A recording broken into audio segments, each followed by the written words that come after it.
When you hear the word revival, what comes to your mind? Many might think speaking of tongues, the dancing of the Spirit, the manifestation of the gifts of the Holy Spirit, or maybe they'll think about what occurred in Acts 2, verses 1 through 4, which reads, "When the day of the Pentecost had arrived, they were all together in one place. Suddenly a sound like that of a violent rushing wind came from heaven, and it filled the whole house where they were staying. They saw tongues like flamings of fire that separated and rested on each one of them. Then they were filled with the Holy Spirit and began to speak in different tongues as the Spirit enabled them."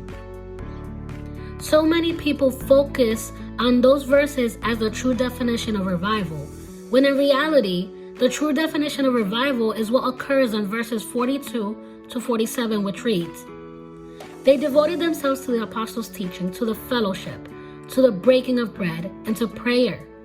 Everyone was filled with awe, and many wonders and signs were being performed through the apostles.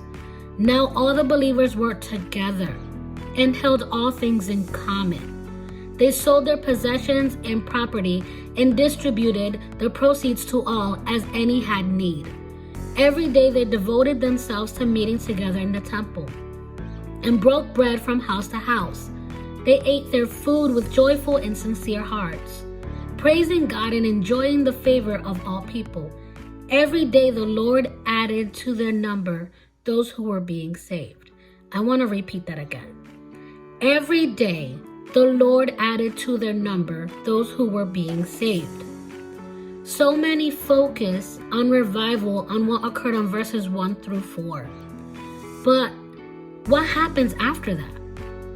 When we talk about our church services and we say, hey, we have such a revival in our church, and all we think about is people running around, speaking in tongues, dancing in the Spirit. But what happens after the service?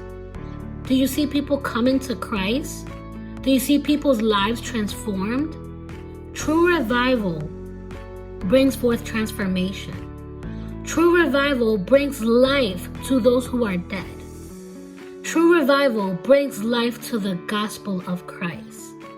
And the true gospel of Christ is what we read on verses 42 to 47, where the people came into one communion, under one spirit, under one mind, as one body. That is true revival. True revival is not just the manifestation of the gifts of the Holy Spirit. True revival is transformation.